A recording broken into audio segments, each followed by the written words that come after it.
Every empire in history believed it was destined to last forever. The Roman Empire believed its power would endure for eternity. The Spanish Empire believed its rivers of silver would secure its dominance for generations. The British Empire believed its global reach would make it the most powerful force the world had ever seen.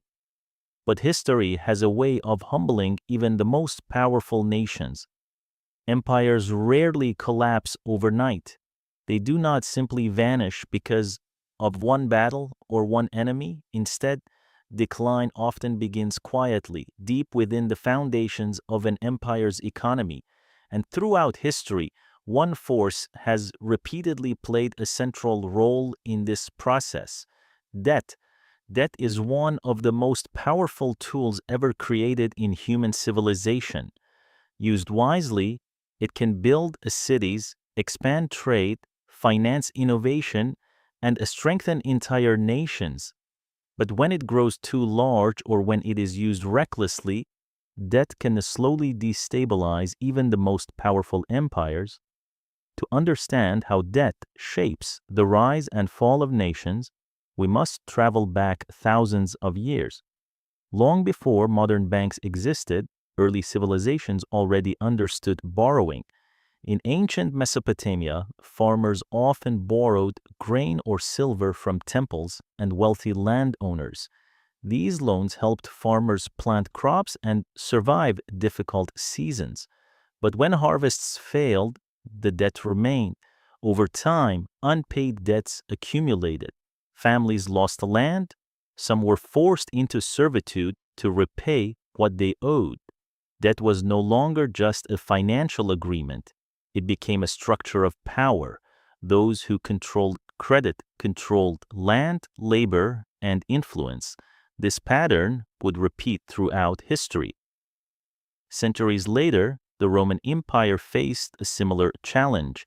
At its height, Rome controlled vast territories stretching across Europe, North Africa, and the Middle East.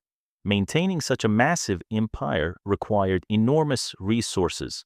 Armies had to be paid, infrastructure had to be built, roads, aqueducts, and cities had to be maintained.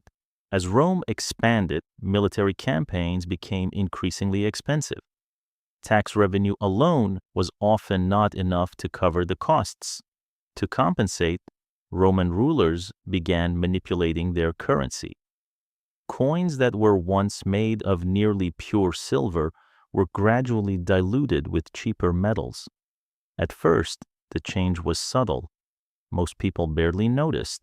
But over time, the silver content dropped dramatically. This process, known as currency debasement, effectively allowed the government to create money without increasing real wealth. The consequences were inevitable. Prices began to rise, confidence in the currency declined, trade became more difficult, economic instability slowly spread across the empire. Long before Rome was defeated by external enemies, its financial system had already begun to weaken. A similar story unfolded centuries later with the Spanish Empire. During the 16th century, Spain controlled vast territories across the Americas. Gold and silver flooded into Europe from mines in the New World.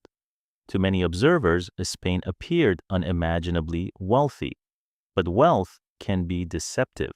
Instead of building a strong and diversified economy, Spain relied heavily on its incoming treasure fleets. Wars across Europe were financed through massive loans. Powerful banking families in Genoa and Germany lent enormous sums to the Spanish crown. These loans were secured against future shipments of silver. For a time, the system worked, but the costs of maintaining a vast empire continued to rise. Wars became longer and more expensive. Eventually, the flow of silver could no longer cover the empire's growing debts. Spain defaulted on its loans multiple times. Despite possessing enormous natural wealth, The empire struggled to maintain financial stability. Debt had turned prosperity into vulnerability. Centuries later, Britain would take a very different approach. In the late 17th century, Britain established the Bank of England. This institution allowed the government to manage debt in a more organized and transparent way. Instead of hiding debt, Britain embraced it. Government bonds allowed investors to lend money to the state in exchange for interest payments.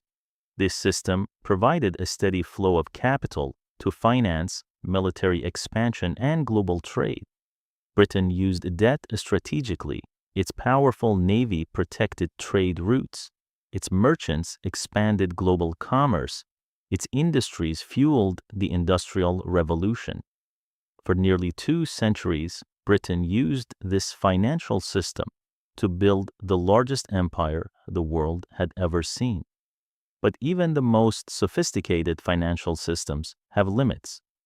The enormous cost of 2 world wars placed tremendous pressure on Britain's economy.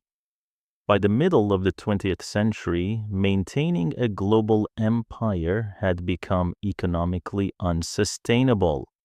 Gradually, colonies gained independence and the British Empire dissolved.